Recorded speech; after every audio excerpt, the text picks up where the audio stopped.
ಈ ದೌರ್ಜನ್ಯ, ಈ ಕರಪ್ಷನ್ ಭಾಳ ಐತಿ. ಇದು ಇಡೀ ನಮ್ಮ ರಾಜ್ಯದಾಗೆ ಹೇಳ್ತಾ ಇದ್ದೀನಿ. ಅನ್ವರ್ ಪಾಷಾ, ನೀ ನೀಟಾಗಿ ಕೆಲಸ ಮಾಡಿದ್ರೆ ಚಲೋ, ಆ ಪದಕ್ಕೆ ಬಿಟ್ಬಿಡೋನಿ. ಏನು ಮಾಡ್ತಾ ಇದ್ದೀನಿ? ಆ ಸಿಂದಗಿಯಲ್ಲಿ ಒಂದು ಲೇಔಟ್ ಹಾಕಿ ಅದು ಮಾರ್ಕೋಬೇಕತ್ತಿ ನೀನು. ಏನು ಮಾಡ್ತಾ ಇದ್ದೀನಿ ನೀನು?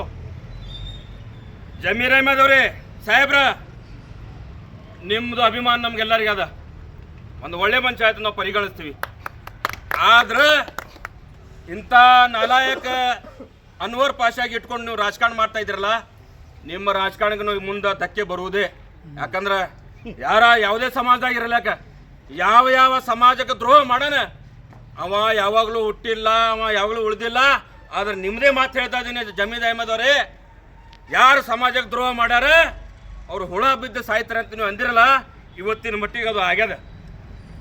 ಇವತ್ತು ನಮ್ಮ ವಿಜಯಪುರ ಡಿಸ್ಟಿಕ್ದ ಆಫೀಸರ್ ಏನದಾನ, ಮೋಸಿನ್ ಜಮಖಂಡಿ ಅಂತ, ಅವ ಒಂದು ರೊಕ್ಕ ತೊಗೊಳೋದಿದ್ರೆ ಕರೆಕ್ಟ್ ಆಗ್ಯಾನ. ಇಂಥ ವಿಷಯಗಳು ಭಾಳಷ್ಟು ಅದಾವೆ. ನೀವು ಕಣ್ಣು ಮುಚ್ಚಿ ಕೂತಿರಿ ಅಂತ ನಮ್ಗೆ ಅನಿಸ್ಲಾಗ್ತದೆ. ಜಮೀರ್ ಅಹ್ಮದ್ ಸಾಹೇಬ್ರಿ, ನಾವು ನೇರವಾಗಿ ನಿಮಗೆ ಆರೋಪ ಮಾಡಬೇಕಾಗ್ತದೆ.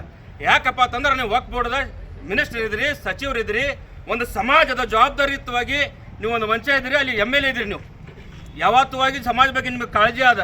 ಆದ್ರೆ ನೀವು ಅಲ್ಲಿ ಸಚಿವ ಸ್ಥಾನದಾಗ ಕೂತು ಏನು ಮಾಡ್ತಾ ಇದ್ದೀರಿ? ನೀವು ಇಲ್ಲಿ ಒಬ್ಬ ಭ್ರಷ್ಟ ಅಧಿಕಾರಿ ನಿಮ್ಮಲ್ಲಿ ಕೆಲಸ ಮಾಡವ, ನಿಮ್ಮ ಅಧಿಕಾರ ತಳಕ್ಕೆ ಕೆಲಸ ಮಾಡವ, ನಿಮ್ಮ ಆಫೀಸ್ದಾಗ ಕೆಲಸ ಮಾಡವ, ಅಂಥವ ಏನು ಮಾಡ್ತಾನೆ ಇಲ್ಲಿ? ಇಡೀ ನಮ್ಮ ಸಮಾಜಕ್ಕೆ ಮಾರ್ಕೊಳ್ಯಾಕತ್ತಾನ, ಸಮಾಜಕ್ಕೆ ಬೆಲೆ ಕಟ್ಲಾಕತ್ತಾನ, ಸ್ಮಶಾನ ಮಾರ್ಕೊಳ್ಯಾಕತ್ತಾನ. ರೆಸ್ಟ್ ಇನ್ ಪೀಸ್ ಅಂತ ಒಂದು ಹೇಳ್ತಾರೆ, ಸತ್ತು ಬಳಕೆ ನಮ್ಮ ಇದ್ರಾಗ ಹಾಕಿಬಿಡ್ತಾರೆ. ಭಾಳ ಇದ್ರೊಳಗೆ ಹಾಕಿಲ್ಲ, ಬರೀ ರಿಪ್ಪತ್ತು ಹಾಕ್ತಾರೆ. ಅದನ್ನು ಮಂದಿನೂ ಭಾಳ ಬೀಜಿ ಅದಾರಿ, RIP ಅಂತ ಬಿಡ್ಬಿಡ್ತಾರೆ. ಆದ್ರೆ ರೆಸ್ಟ್ ಮಾಡೋ ಸ್ಥಳ ಏನದ ಅದನ್ನು ಮಾರ್ಕೊಂತ ಇಲ್ಲಾಕಿತ್ರಿ ಅಂದ್ರೆ ಹ್ಯಾಂಗಾರು ಮಾಡೋದು? ನಾವು ಮುಂದೆ ಏನಾರು ಮಾಡೋದು?